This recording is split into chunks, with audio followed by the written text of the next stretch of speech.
past April, we had extraordinary stories of ordinary people. This time, it is honoring our vets.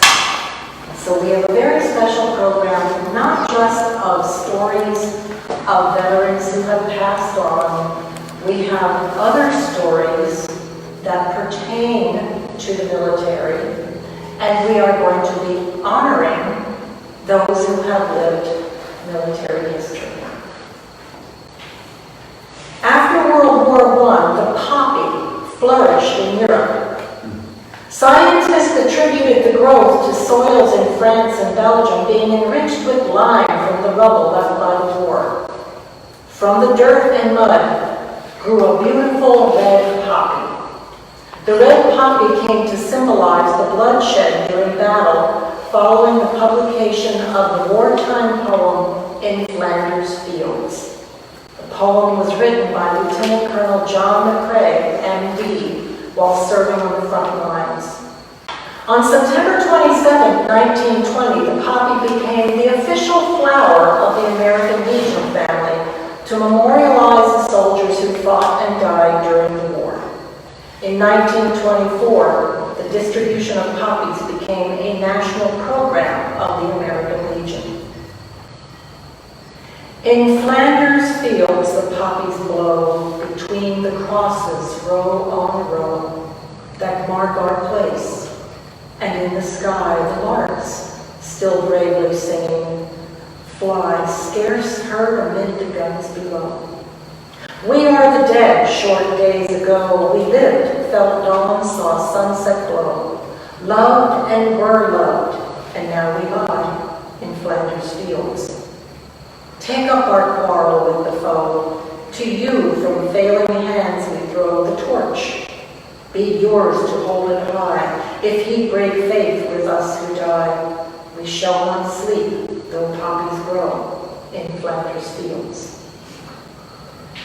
Now, one of the people that we talked about in one of the former stories was a Revolutionary War hero. His name was Peter Notestein. Peter narrowly escaped death in the Battle of Long Island when 200 troops of Sullivan's army were driven into the marshes. He survived only by swimming the cold waters to the opposite shore with his flintlock musket strapped to his back. There he rejoined remnants of the Continental Army, and during the next 5 years he took part in many battles. It's been told that he eventually fought under General Washington at the famous Battle of Brandywine Creek.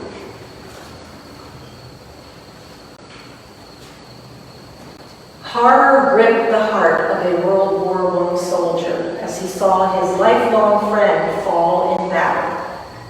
Caught in a trench with gunfire whizzing over his head, the soldier asked his lieutenant if he could go out into no man's land and bring back his fallen comrade. "You can go," said the lieutenant, "but I don't think it will be worth it. Your friend is probably dead, and you may throw your life away." The soldier went anyway. Miraculously, he managed to reach his friend, hoisted him onto his shoulder, and brought him back to the trench. As they tumbled together into the trench, the officer checked the wounded soldier and then looked kindly at his friend.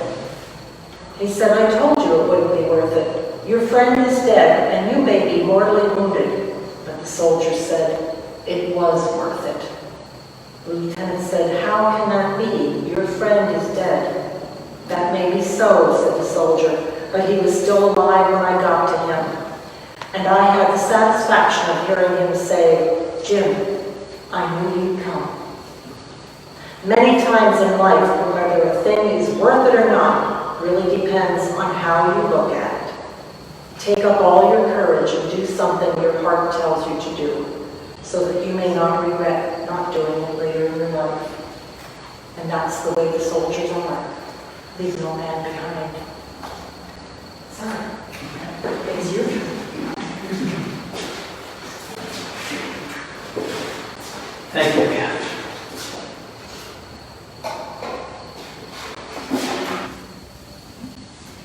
My part of the program, I will be talking about American popular song, during wartime. And in researching this, some of the topics that came up, most popular, memorable would be love songs, songs of humor and parody during wartime, songs of separation, longing, and loneliness, songs of hope and return, and of course songs of patriotism. So I'm going to try to show some of those themes throughout today. The history of a nation is written largely in its songs, which reflect, as nothing else does, the sentiment of the people in times of stress and great national crisis. So I'm going to pick up with the Revolutionary War. And through all of my research and preparation for this today, one thing that really comes through, and it started before we were really even a country, before the Revolutionary War, we're going to go back to the French and Indian War, is the American spirit. It's woven all the way through everything. But this song we all know, we learned in elementary school.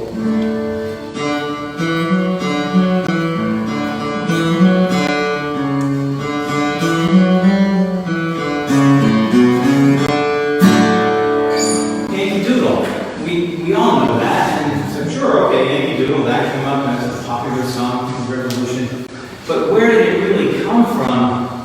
And when I learned about this, our colonial soldiers were headed to Albany with the French and Indian War. They were going as, I'm thinking not recruits, but as reinforcements. And when the British saw these guys coming to help fight, they laughed and they made fun of them and they ridiculed them. And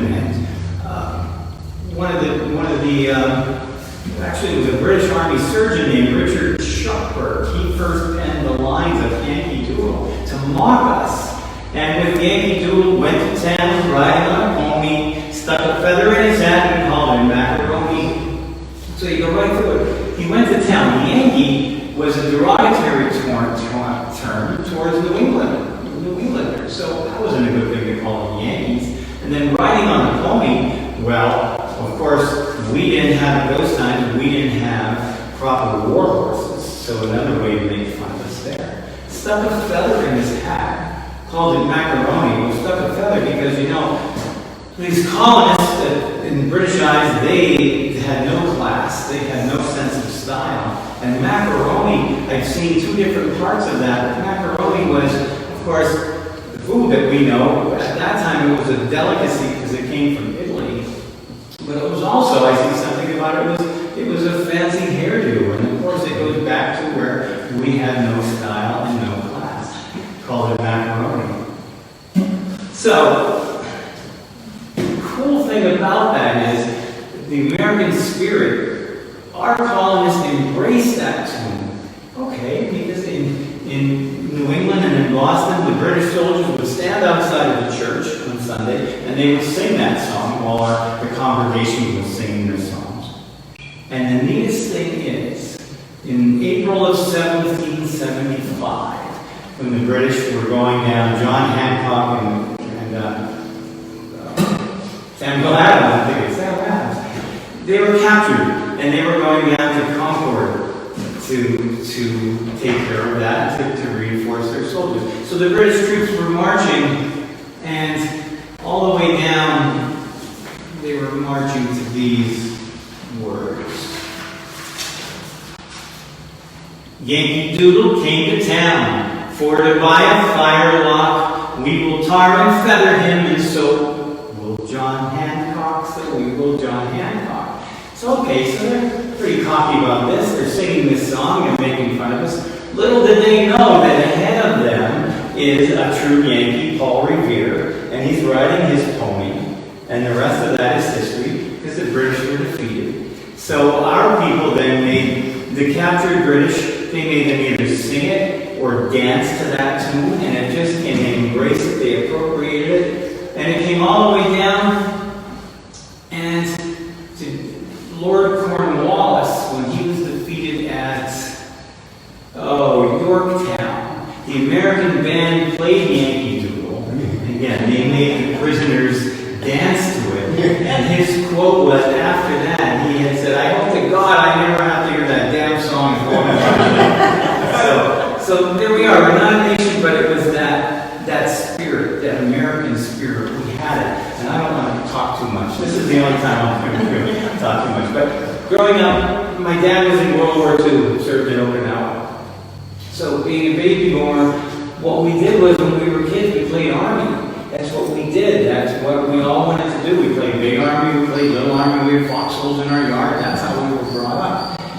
So it was kind of like, yeah, that spirit came all the way. And some of the songs that you'll hear today really have that spirit. And I'll just give you just a little hint. It's like, not that we're going to go over there and whatever. We're going to go over there. We're not coming back until we're finished, until we take care of what has to be done. That's the American spirit. So that was pretty interesting. You can tell I'm kind of excited about this. This song, I'm actually going to play it. Johnny Comes Marching Home. The American Civil War song that expressed the people's longing for the return of their friends and relatives who were fighting in the war. Looks forward to the celebrations that are going to take place. The song was written by American composer and bandleader Patrick Gilmore, published in 1863. So again, there's the Civil War all the way through. Johnny comes marching home again, hurrah, hurrah. With a hearty woman, hurrah, hurrah. The men will cheer, the boys will shout, and the ladies, they will all come out. The joy will be when Johnny comes marching home. The old church bell will peal with joy, hurrah, hurrah. Home, our darling boy, hurrah, hurrah. The village lads and the lassies say, the rolling, they will stream away with joyful day when Johnny marches home. Get ready for the Jubilee, hurrah, hurrah. The hero 3 times 3, hurrah, hurrah. The laurel leaf is ready now to place upon the royal rock. The joyful day when Johnny marches home.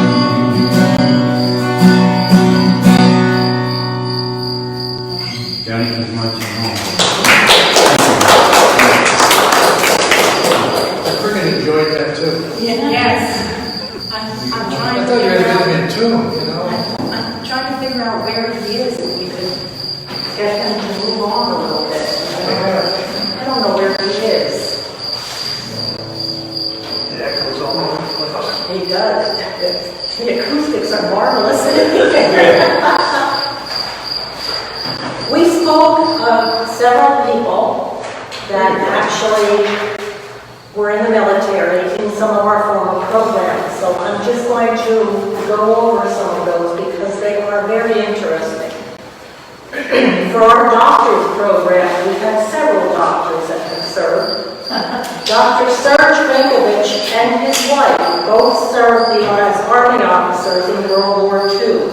Serge served in the Pacific Theater of Operations while Annette was in the China-Burma India Theater. Upon her return, she was assigned to the Valley Forge Hospital.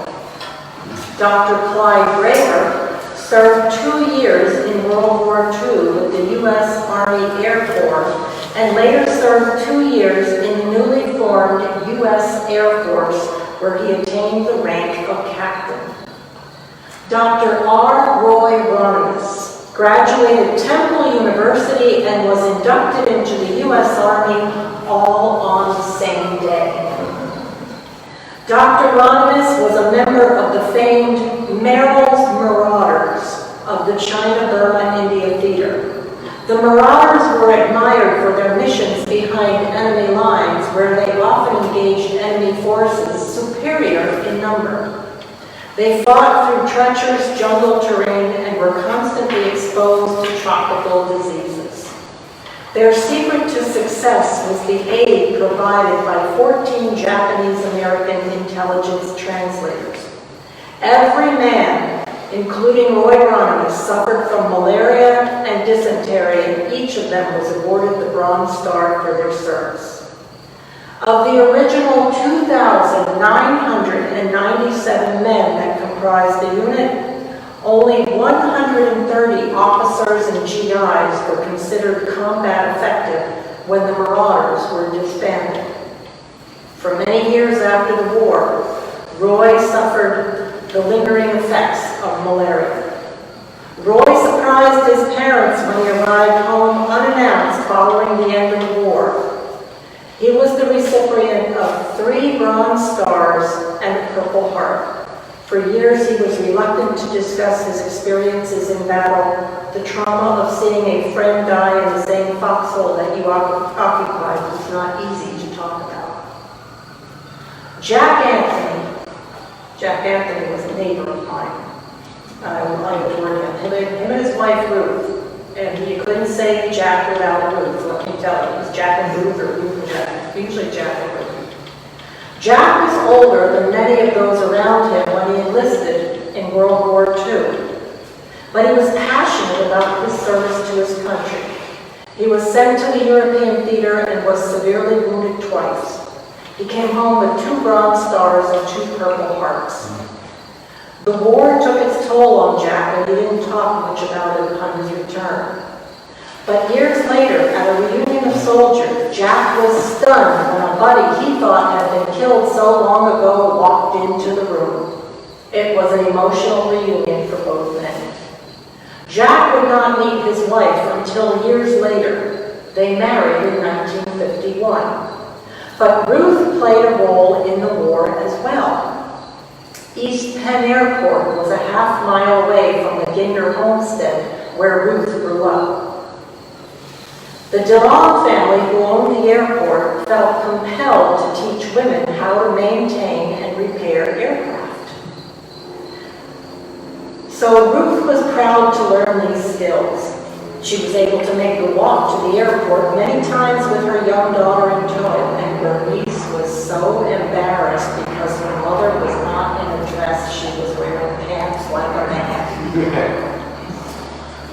The DeLongs believed that people should be prepared to help with the war effort in the event the government needed trained workers. Ruth and women like her were willing and able to follow that call to duty. Henry Geisel. We spoke of him the last one in April, and I was just blown away by his story. Henry Geisel entered the Army in 1940, was a member of the 9th Infantry Division known as the Old Reliables. He was in the 39th Anti-Tank Company, and their slogan was, anything, anytime, anywhere, bar nothing. And so AAAO was painted on their helmets. His service was much in demand as he spoke fluent German. While stationed in Tunisia, Henry saw heavy fighting and developed yellow fever, and he was sent to England to recover.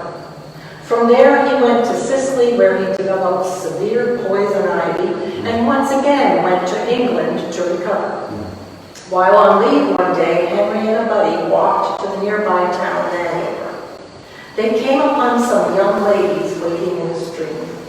One of them had a bloody nose. He offered a handkerchief. A conversation ensued, and there was an exchange of addresses. The young woman was Mary Lewis, who lived with her mother and grandmother. In fact, Mary's mother worked as an air raid warden, and the family took in 2 young sisters who were evacuees from the bombings in London to live with them. Henry's company landed on Omaha Beach in Normandy, June 8, 1944, 2 days after D-Day. When France was secured, his division marched on to Germany into the Hurtgern Forest and fought in the Battle of Bulge in Bastogne, Belgium. As a respite from the fighting, he corresponded regularly with his parents, drew cartoons depicting Army life, and wrote to Mary as well. And actually, one of his poems ended up in the newspaper back here because he wrote a poem to his parents. And this is one of his cartoons depicting military life. So he was rather a very good artist. Henry arrived back in the United States in 1945. He then composed his most meaningful letter to Mary, asking her to consider coming to the United States and marrying him. He knew as she would have to leave her mother and grandmother behind. Mary took some time to consider the proposal, and she finally agreed. She arrived in New York City Harbor on the Queen Elizabeth on April 20th, 1948, at the age of 20.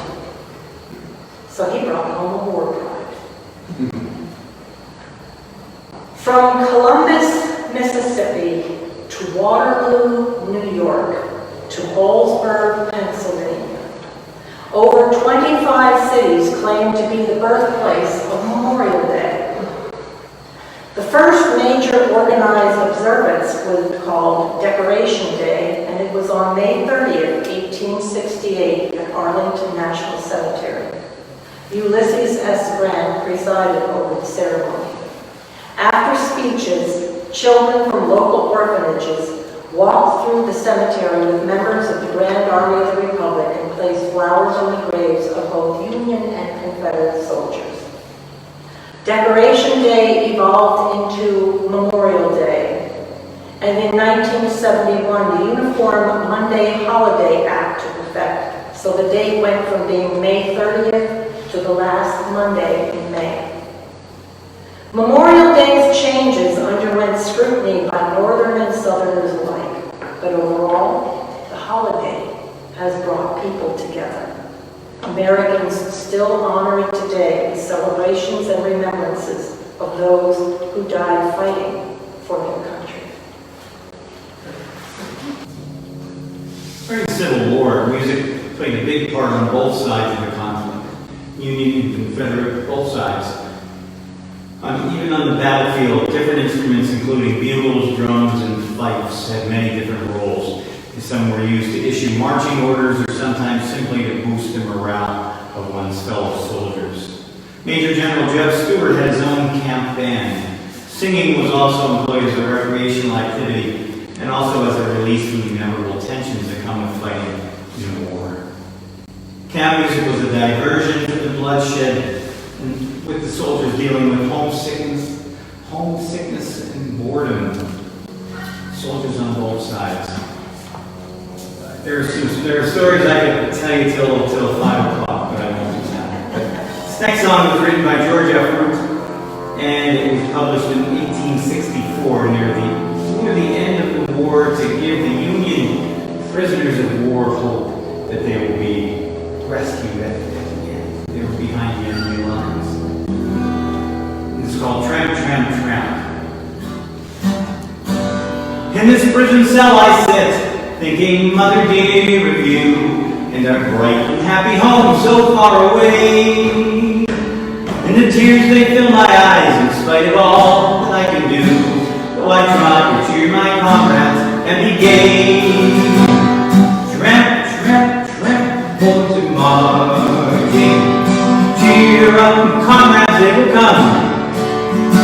And beneath the starry flag, we shall breathe the air again of a free land in our own beloved home. In the battlefront we stood, with their fiercest charge they made, and they struck us off 100 men or more. And before they reached our lines, they were beaten back, dismayed. We heard the cry of victory o'er and o'er. Tramp, tramp, tramp, the boys are marching. Cheer up, and comrades, they will come. And beneath the starry flag, we shall breathe the air again of the free land in our own beloved home. So within the prison cell, we are waiting for the day that you'll come to open wide the iron door. And the hollow eye grow bright, and the poor heart almost gay, when we think of seeing home and friends once more. Tramp, tramp, tramp, boys marching. Cheer up, and comrades, they will come. And beneath the starry flag, we shall breathe the air again of the free land in our own beloved home. Thank you.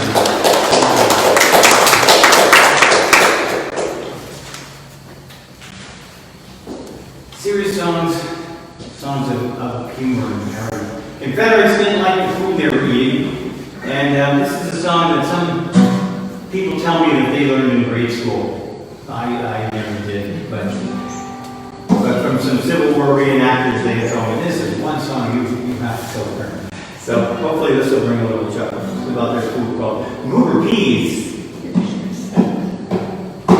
Sitting by the roadside on a summer day, chatting with my messmates and passing time away, laying in the shadow underneath the tree. Goodness, how delicious, eating Goober beans. Peas, peas, peas, peas, eating Goober beans. Goodness, how delicious, eating Goober beans. When a horseman passes, the soldiers have a rule to cry out after loudest, "Hey, mister, here's your mule." There's another pleasure in chanting earth and knees, and wearing out your grinder, eating Goober beans. Beans, beans, beans, beans, eating Goober beans. Goodness, how delicious, eating Goober beans. Just before the battle, the general hears a row. He said, "The Yanks are coming, I hear their rifles now." Turns around and wonders, and what do you think he sees? The Georgia militia, eating Goober beans. Beans, beans, beans, beans, eating Goober beans. Goodness, how delicious, eating Goober beans. Think my song has lasted almost long enough. The subject's interesting, but the rhymes are mighty tough. I wish this war was over and free from rags and fleas. We'd kiss our wives and sweethearts and gobble Goober peas. Beans, beans, beans, beans, eating Goober beans. Goodness, how delicious, eating Goober beans. Beans, beans, beans, beans, eating Goober beans. Goodness, how delicious, eating Goober beans.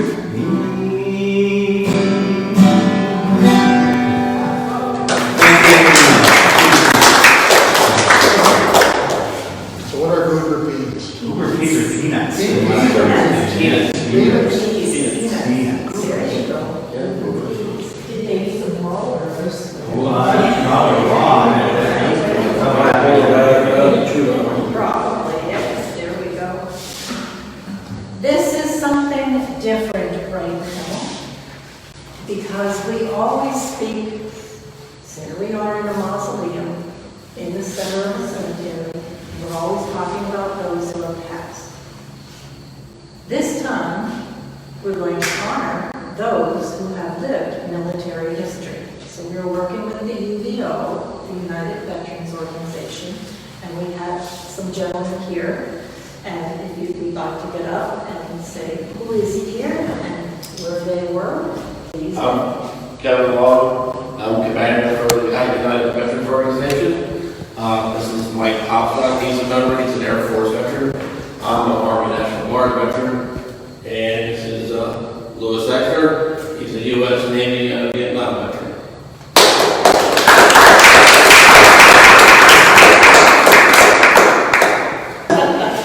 Interesting part of all of our lives. Graduated from high school in 1968, not knowing what we're doing that afternoon, let alone for the rest of our lives. Walking home, down Cypress Street, a friend of mine says, "Hey, he's going to community college." He said, then after that, he's going to go to Kutztown, become a teacher, then retire when he was 50-some years old. I said, "Wow, that's great. I don't know what I'm doing this afternoon." So anyways, I ended up going to community college for 2 years. And immediately after finishing there, I got drafted, which was a little bit of a shock. 18 years old, 20 years old. And my dad's a 10-year Navy man, World War II on destroyers. Got to swim in the Solomon Islands, a ship song while they were shooting at each other. So I enlisted in the Air Force, and it was pretty interesting.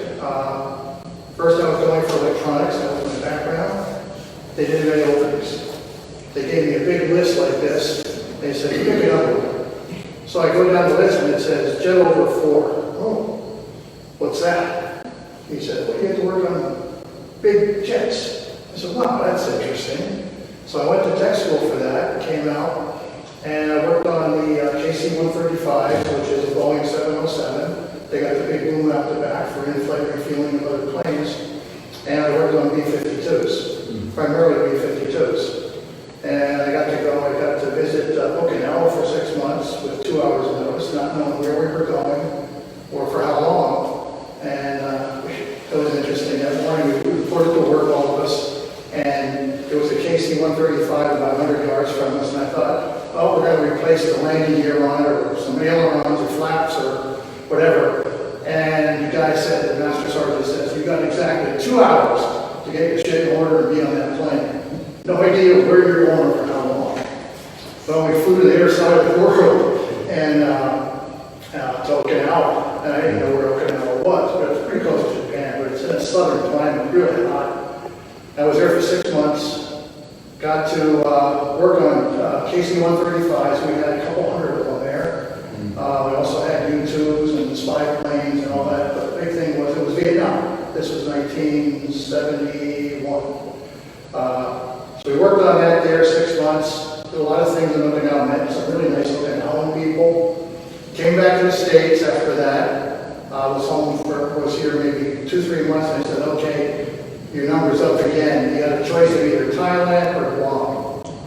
Well, you really don't have a choice. They send you where they want to send you. So they sent me to Guam.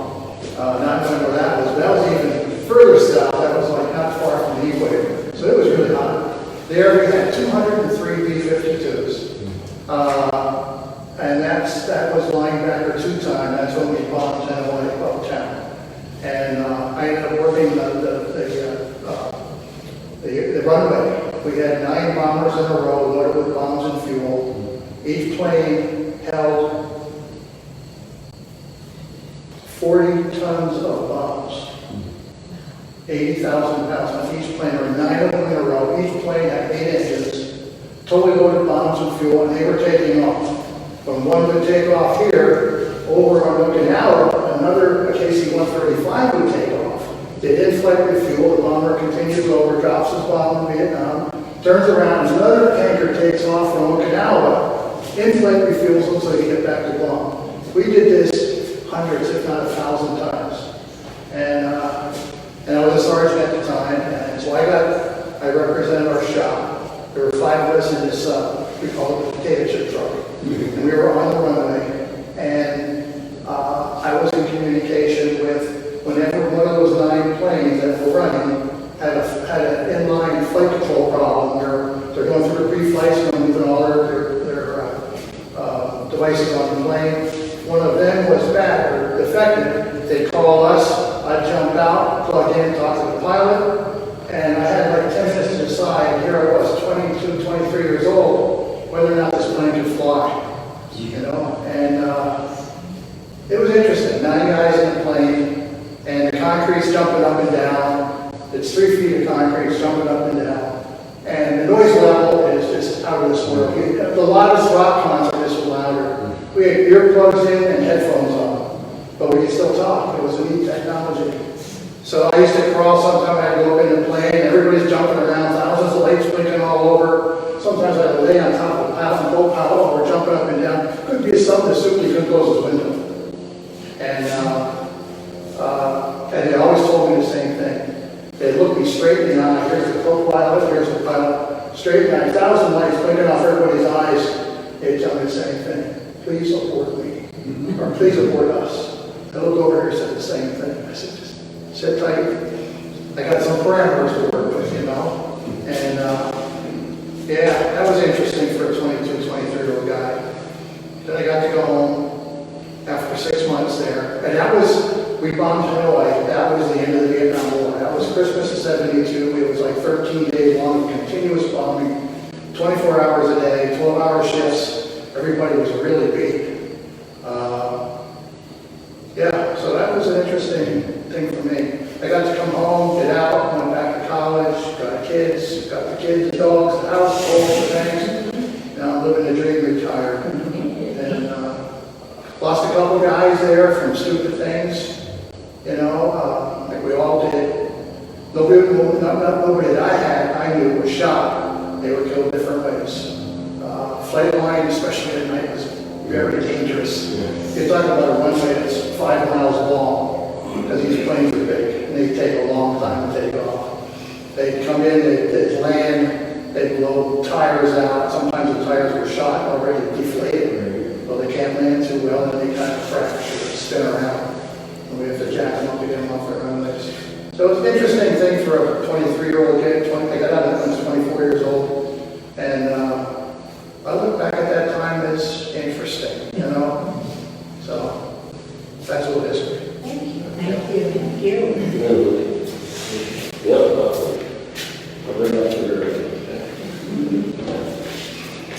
Hi, my name is Will Second Senior. My son, he's also was in the Navy.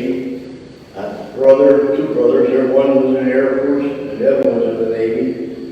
And I had no intention to go in the service at all. When I got out of high school, I had other plans in my life.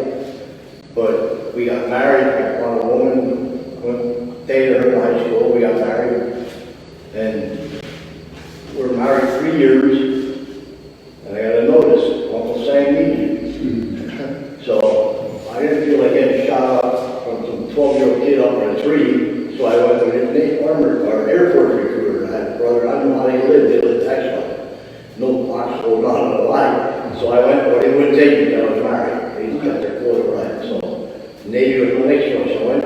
And they took me with the realization that I didn't have any children. You're married 3 years, and I'm like, no, I didn't have any children. Didn't do anything about that. We just never had it. So I was sworn in on our 28-day program, February 1st, February 16th, she found out she was pregnant. That would have kept me out of the service. But I'm not glad. I'm not glad I wasn't kept out. With the exception of one day, I love the service. I wanted to stay in, but the wife wouldn't see it. By the time it came time for me to get out, we had 2 children and another one on the way, and she didn't want to move around. So I was sent, I went to school. My one daughter was born, I wasn't there, I was down in Florida. My other son, my first son, he was born, and I wasn't over him either. I was over in Vietnam. And we went to I was aboard a carrier, USS Enterprise. It was the biggest, that time was the biggest ship they had, nuclear power. We were going over Vietnam. Pilots have to qualify before they go over. So many lands aboard the carrier that see if they're good enough to go over. We were off the coast of Hawaii. I came to the shop that morning at 7 o'clock, Port 77. The chief said, here, our bird on the fantail on the back of the ship needs this part put in that kind of called change. So I went up. We had 3 birds parked on the fantail. They're getting ready to launch off the coast of Hawaii. They have a carrier call to make so many bombing sprays and straight targets to see if they qualify. So they were getting ready to do it, getting ready to launch. So I put this part of the plane, the APU, auxiliary power unit tractors, they're yellow tractors with flat so you can fly under the wings of the plane. That's what starts the plane up. They have a big hose on the side and a gas turbine engine on the plane. They hook that hose up to the bottom of the plane. They start their gas turbine engine before they compress air through. After the plane gets up to a certain speed, hit the switch, they take that off and go to the next. We're supposed to watch how they park these things because that gas turbine engine has an exhaust, shoots out the side of the plane, just for a second when it gets up to speed. Well, evidently they didn't watch. And these planes were all over the live ammunition, bombs, rockets, and stuff. Anyhow, when that plane shot out the side, they started a bomb. Wing turn started a propeller. And their time delay, the pilot and navigator came, climbed the plane. I just walked away, walked 50 yards, down 2 ladders to my shop. The whole shop shook. The bomb went off, pilot, navigator, 2 guys started the plane up, they were gone. 30 seconds longer, I wouldn't be here. It wasn't my time. But anyhow, so for 5 hours, we went through a living you know what. Bomb going off plane, I helped push the planes over the side, $6 million planes, all pushed, they're getting ready to explode. Well, 24 of my buddies got killed that morning. I came in 30 seconds on being here. I didn't realize we were too busy. We were in the hangar bay down below, fighting fire hose. The bulkhead was blowing red. We were hosing down so it wouldn't melt. They needed help up on flight deck. I said, what do you think? He said, well, we're in a box, we ain't gonna let us out. Up there, we can jump over the side. So I told me, so we went up to volunteer. Well, that was a mistake. There were rockets going off, flying across the plate.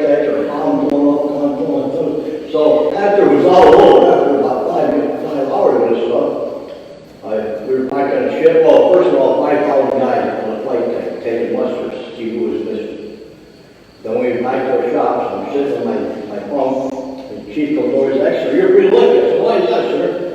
He said, "If you'd been 30 seconds longer working on that plane, you wouldn't be here." Then I shook like a week. I didn't have time to think about it before that, you know. So anyhow, in the meantime, we had 2 children involved in it, and thank God I came home, and that's why I say, to this day, anybody who was in the service and in work, or they want something done, I'll do it for them. I'll take my hat off for these guys every day, because I will do it for 5 hours, and I'm not sure I would have made it over there. I'm not, but it's something else, and I appreciate what they've done for us. Okay, thank you. Thank you. Good job. I remember that career.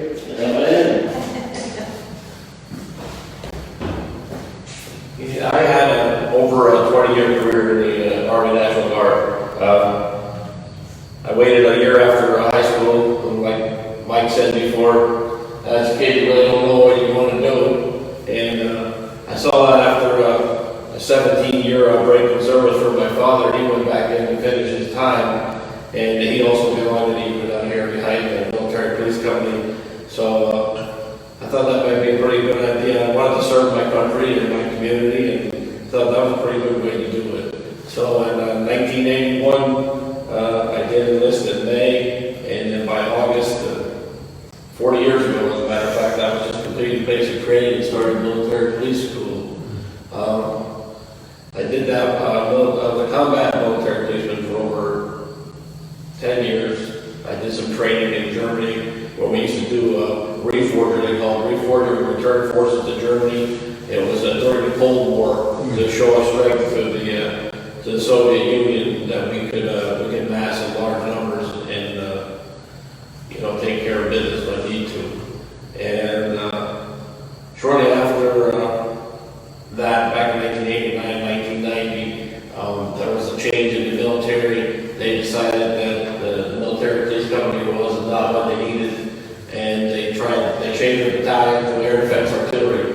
So I went into, I stayed with the unit and became air defense artillery, and I was a crew chief for a month of time there. Crew chief was a man portable air defense system. It was a Stinger-held missile, so it was myself and a gunner, and we spent a lot of time in the field and a lot of training. After that, then I became I got transferred to the S3 section. I was the assistant operations sergeant, and so S3 was a lot different. And then being in the field, you have S1, 2, 3, and 4. It's intel, logistics, and everything else. So when the stuff hits the fans, it's all coming into that center point. So that part of S3 was like when personnel go, when you lose personnel and stuff, you have to find new replacement people, put them into those positions and stuff like that. So that was interesting. And then later on in my career, when I got just a little bit too old to be running around the field like a young guy anymore, I transferred to a headquarters company out of Allentown, 213th Air Support Group. By that time, I was an E6, a staff sergeant. They put me in charge of a section, and they sent me to schooling. And then I became, my MOS at that time became an I-12. I ended up being an automated logistical specialist. So, 1996, I got a phone call at home. It's 2 weeks before Thanksgiving. And by that time, I'm a senior sergeant. And we always have a lot of meetings and stuff. It's what we do as part of the training. I said, Sergeant Long, you got to report to Armory this time. We can't get any specifics on the phone. I said, okay. So I figured, well, it's another one of those BS meetings because we get those all the time. So I go down and report to the Armory. When I get to the Armory, there's a warrant officer standing at the front door with a clipboard. And he goes, Sergeant Long, you got to report to that classroom. So as people were coming in, and he was checking off the clipboard, we got put in this classroom. Once everybody that was on that clipboard was accounted for in the classroom, the doors were locked.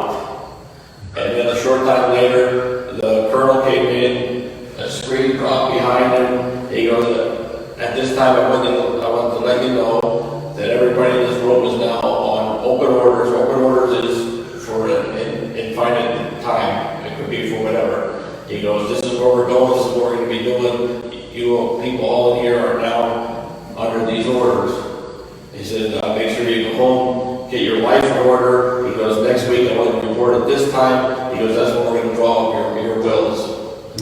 So that's when you know that it's real. So I'm unique. I know at our Legion post I'm the only Bosnian veteran. So my mission was over in Bosnia, and I served at Tazar Airfield in southern Hungary. It was the largest airfield in that part of Europe that could accommodate bringing in the aircraft with the troops and supplies and equipment. So we ran the staging base in southern Hungary. I was 2 hours from Croatia and 4 hours from Bosnia. So anything that came out of Bosnia came through us to go back to the States or Germany, or anything that came from Germany to the States came through us. So it was a very busy time, especially during different kinds of surges. So, and how that came to be is in 1996, they had the Day of Peace Accord out in Ohio, when Mausoleum was doing this stuff over there, the genocide and everything. And the first force that went over was the implementation force I-4. They kind of separated the warring factors. They put a 3-mile buffer in between all of them. And then they kept them in their own sandbox and kept law and order and started rebuilding the area. And then the next phase was stabilization force. And that's the part where I was deployed, where it became part of stabilization force. So when we were stabilizing the area, that was the troops that were in there at that time. And I had this patch on the arm. This is the NATO patch when we were part of NATO. So on the English side, it has S4 on it. And on this side is the Croatian letters for stabilization force. And then we also had flags with that same, so they knew who we were. So it was a busy time, and like these guys know, it's 24/7. So I was usually on duty 18 hours a day with 6 hours for sleep, should shower, shave, whatever else. But it was a busy time, so that's what I did.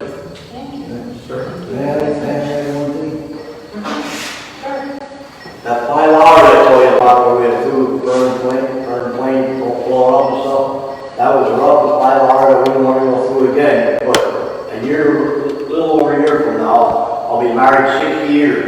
Not that I do over.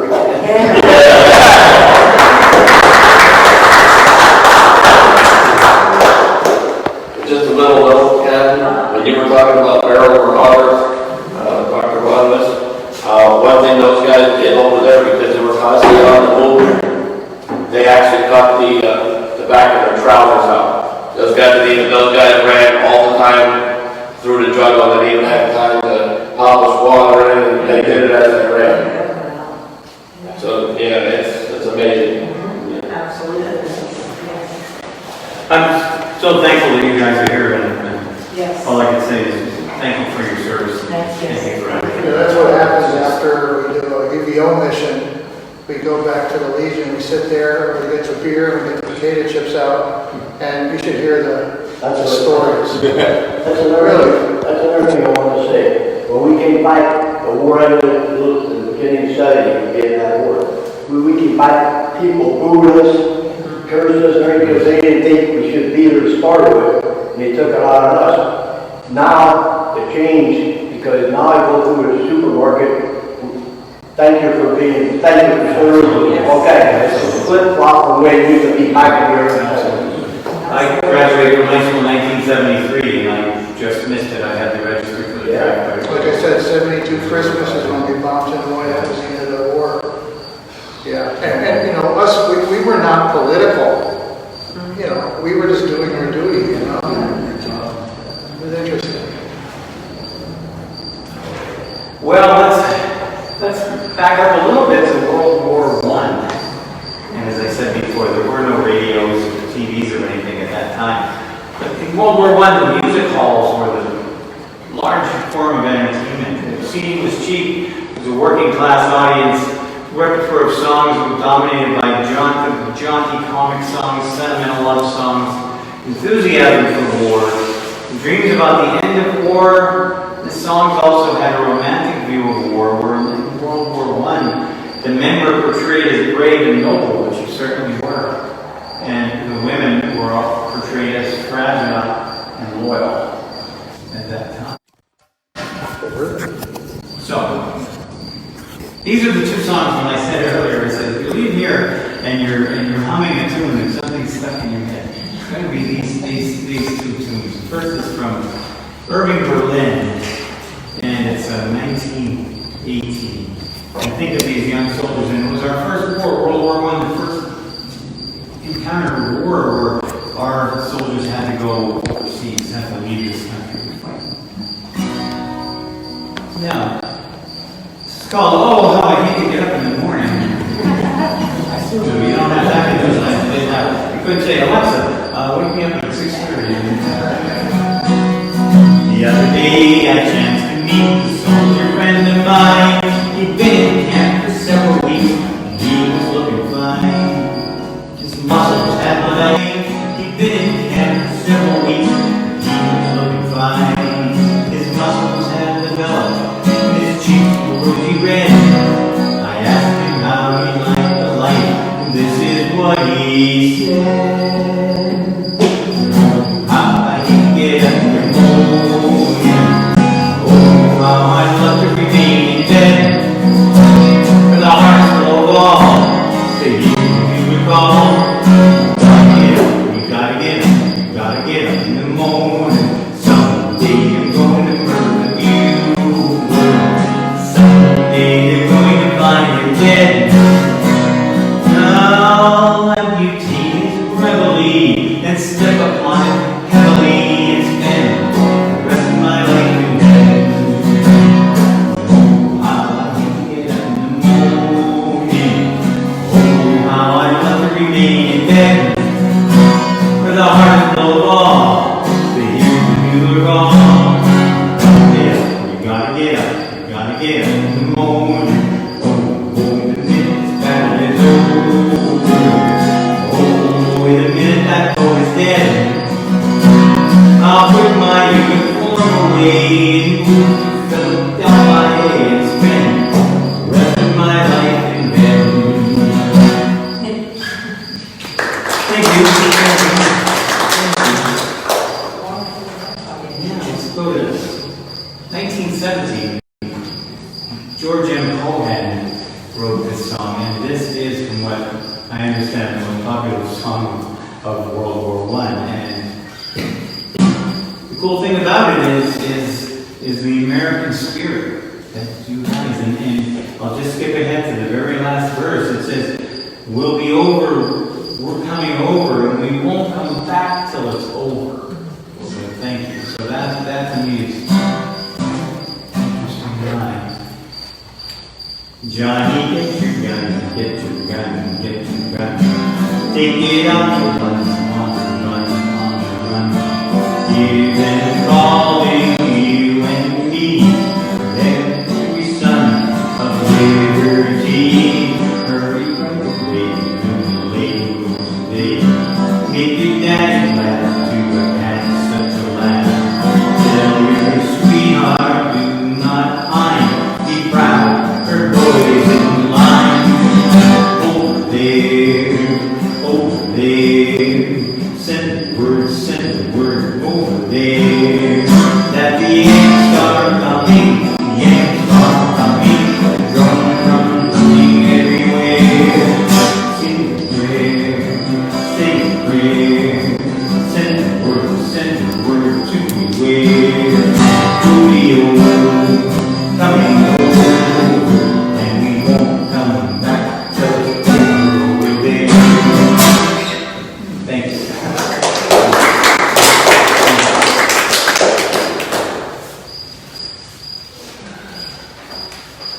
I'm not going in any order. I've been skipping around.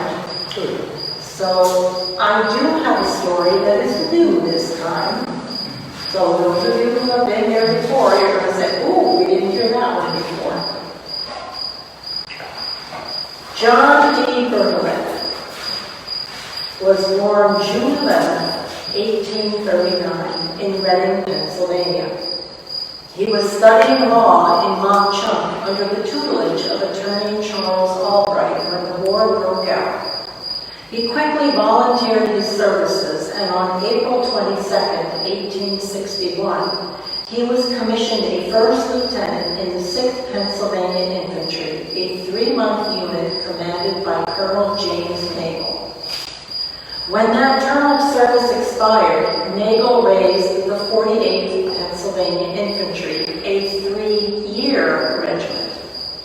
On August 29, 1862, John Berthollet was seriously wounded at the Second Battle of Bull Run. He was shot down with a bullet slamming into his thigh. When Nagle tendered his resignation in the spring of 1863, Berthollet, still recovering from his wound, remained with the brigade, advancing to the rank of captain, and then major, and then ultimately colonel. He was mustered out of service in 1866. Following the war, he returned to Mauch Chunk, working as a partner in Albright's firm before establishing his own independent law practice. In 1869, Berthollet married Sarah Jane Luce. Their union proved to be a short one. On April 17, 1881, John Berthollet passed away at the age of 41, and he is buried in the Lehighton Cemetery. You have a picture of him down at the Legion. Rather handsome man, too, if I must say so myself. This story here, the man is not from our area, but close enough. And I read it at the Extraordinary Stories one, and I still think it's an extraordinary story. John Summerfield Staples was born in 1845 in Stroud Township and enlisted in 1862 as a private, Company C, 176th Pennsylvania Volunteer Infantry Regiment. He served only a few months due to illness, and then he got a medical discharge and moved to Washington, D.C. to work with his father as a carpenter. During the Civil War, it was customary for citizens to pay substitutes to serve in the Army in their place. Late in 1864, Staples was approached by a representative for the president. Hoping to set a good example, President Lincoln selected Staples as a representative recruit and offered him $500. He was 19 years old and mustered in as a private into Company H of the 2nd District of Columbia Infantry Regiment on October 1st, 1864. John saw little action during the year that he was the president's representative. He primarily worked as a clerk and a prison guard. He mustered out in September 1865.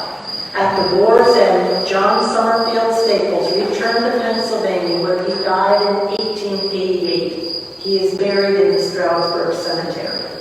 He was an ordinary man who never rose above private, but he left behind an extraordinary legacy. 2 years after the Civil War, Sergeant Gilbert Bates of Wisconsin made an unusual bet.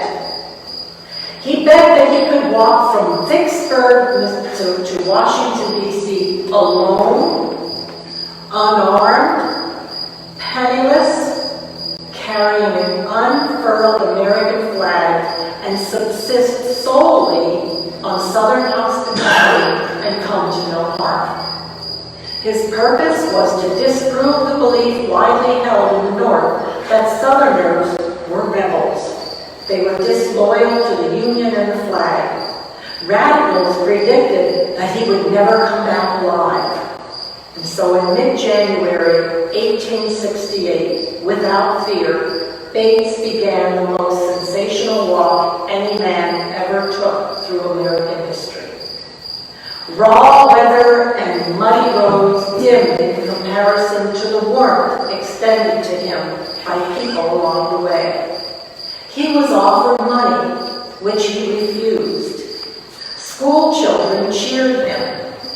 One time, 20 ladies waited along the road with a dinner that they had prepared for him. One evening, with snow falling, an old gentleman took off his overcoat, draped it across the sergeant's shoulders, saluted, and marched off. Thousands of Confederate soldiers were eager to offer assistance and friendship. Bates wrote, "Many times the eyes of grown men have filled with tears as I have clasped their hands.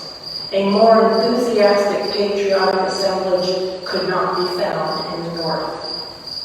Bates diverted from his path when told that a dying rebel captain wanted to see him, and again when a woodchopper invited him to pray over the grave of his soldier brother.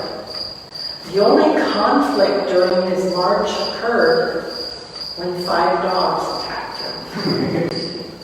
During his 3-month journey, Sergeant Bates proved that the Southern heart was sound and that they were Americans, one family after all.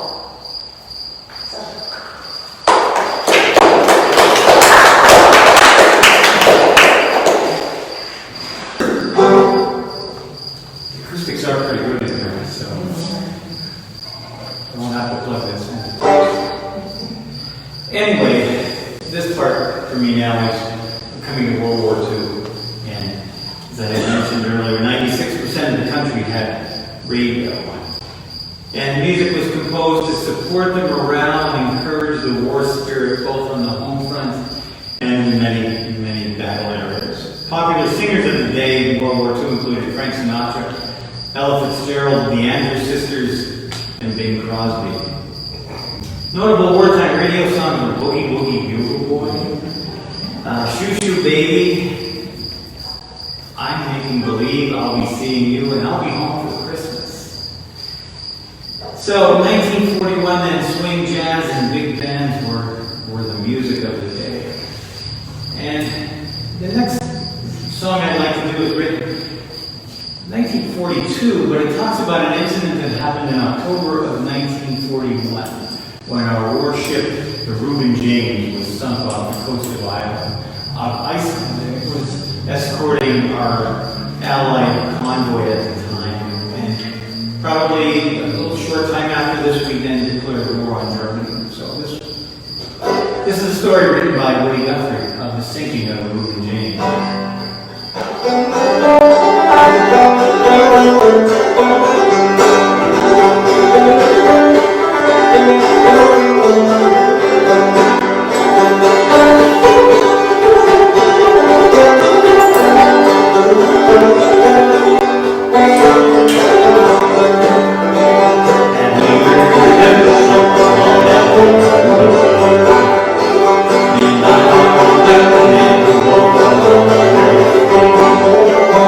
He moves up and strikes at the land.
bought that banner just for today. Just to get it.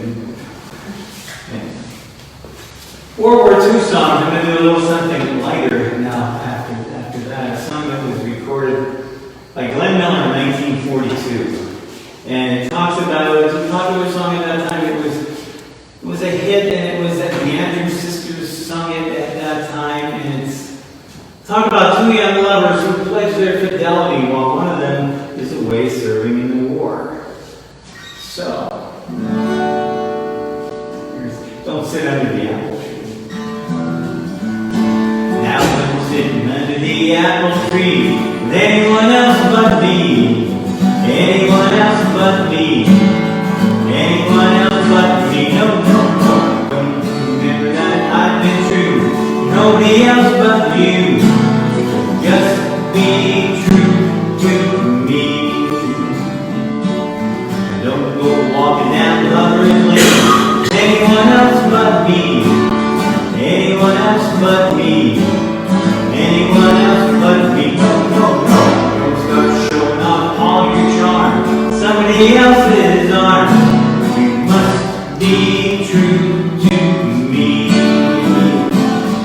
I'm so afraid that plan we made underneath the moonlit skies fade away when you're bound to stray.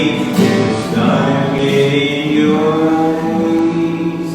So, don't sit under the apple tree with anyone else but me. You might L-O-V-E.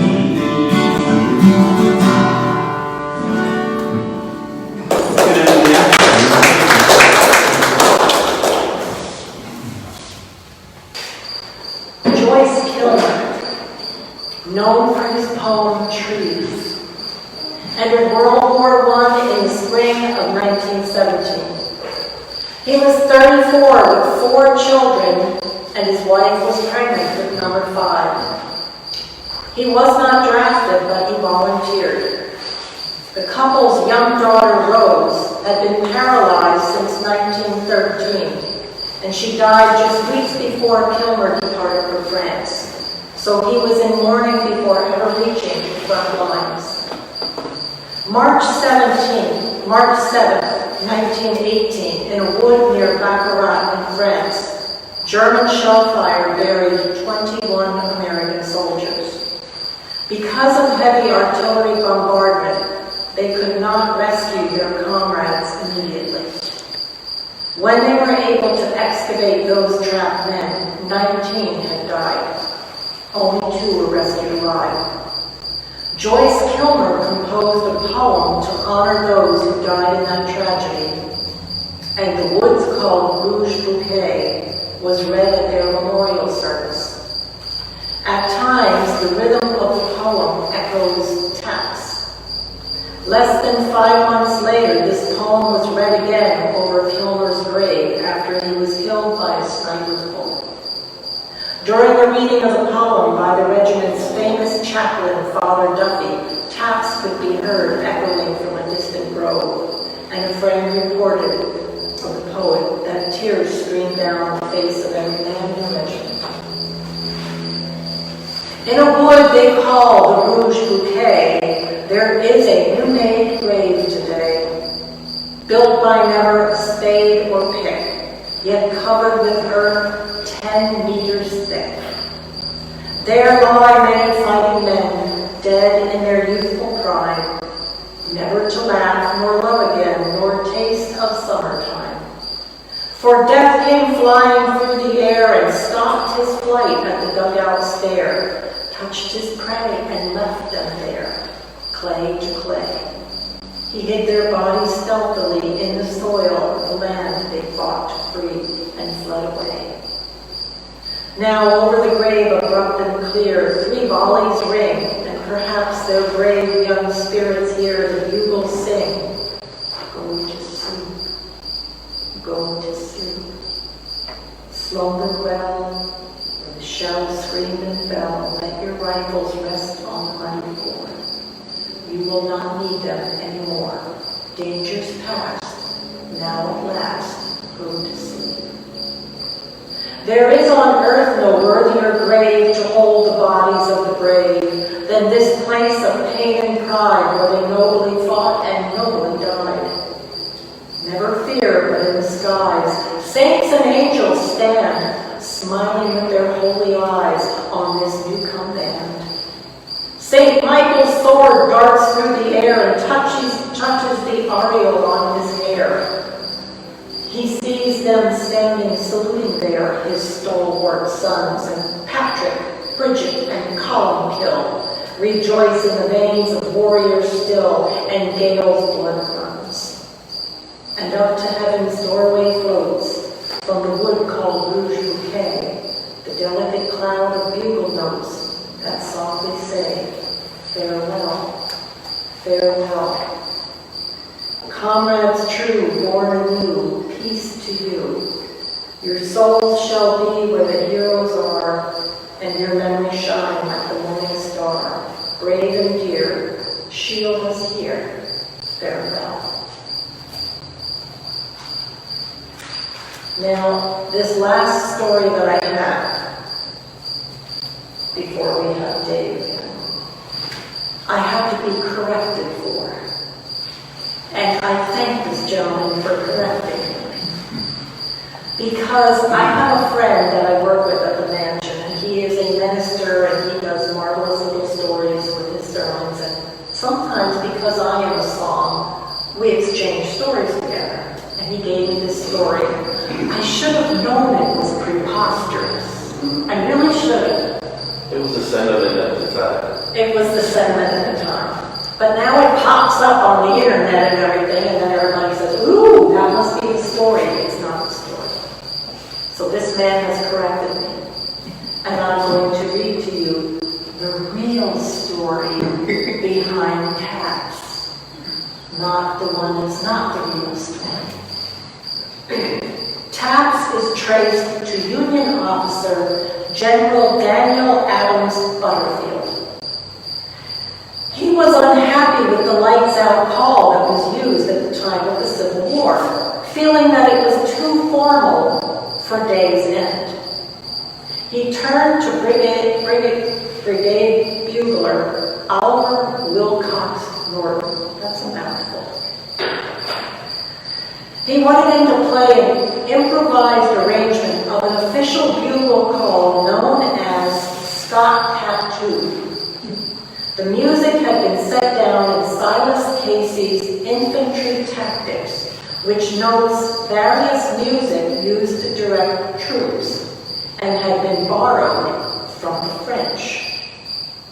The revised tune was first played at Harrison's Landing, Virginia, following the 7 Days Battles in 1862, part of the Peninsular Campaign.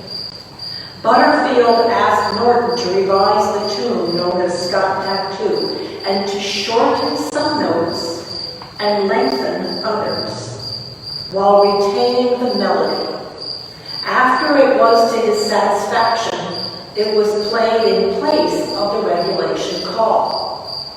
The music was beautiful on that still summer night and heard far beyond the limits of the brigade. And so the next day, Norton was visited by several buglers from several different brigades, asking for copies of the music, which he gladly furnished. There was no general order issued from the Army headquarters authorizing the substitution of this for a regulation call. But as each brigade commander exercised his own discretion in such minor matters, the call was gradually taken up through the Army of the Potomac. General Butterfield did not compose an entirely new call. The earlier call was in print and in use long before Butterfield ever joined the Army. But he can be given credit for having revised a portion of an earlier bugle call into a much better call. There are no official words to the music, but here are some of the more popular verses.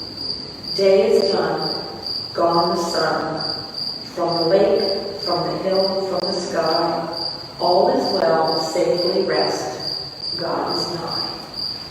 Thanks and praise for our days, 'neath the sun, 'neath the stars, 'neath the sky. As we go, this we know, God is nigh. Fades the light and afar, goeth day and the stars shineth bright. Fare thee well, day has gone, night is on. Go to sleep, peaceful sleep. May the soldier or sailor God keep, on land or the deep, safe in sleep. Love, good night, must thou go, when the day and the night need thee so. All is well, speedeth all to their rest. Very, very good. And one thing I would add to that, going back to the French, and I do believe it was Napoleon's favorite bugle call to go back into that time. But my question then would be, I think you answered that, but how did it come from an extinguished light day is done to be used at military funerals? And shortly after 1862, sure it's the same General Butterfield, there was a funeral to be commenced with a young infantryman, and they had just had the battle, and the enemy was across the ways, and the general said, dispense with the 3 volleys, because they will know that we're ready for war again, we're ready to battle again. And he summoned his bugler and just said, just do taps at that place. And then from that point on, he said that point on, it's been used at military. And myself, I've been playing it, I've been honored to play it since I was in junior high school.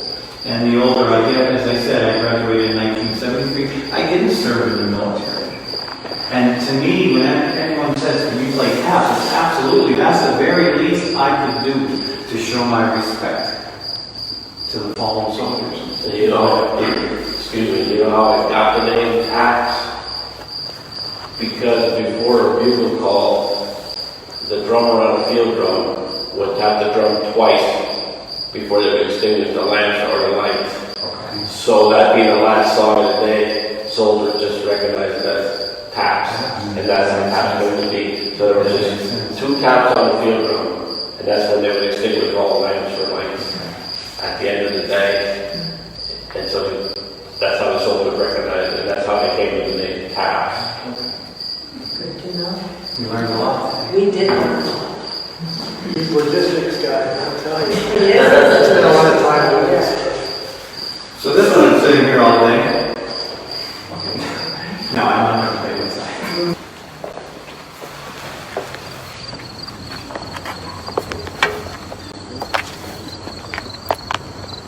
Okay.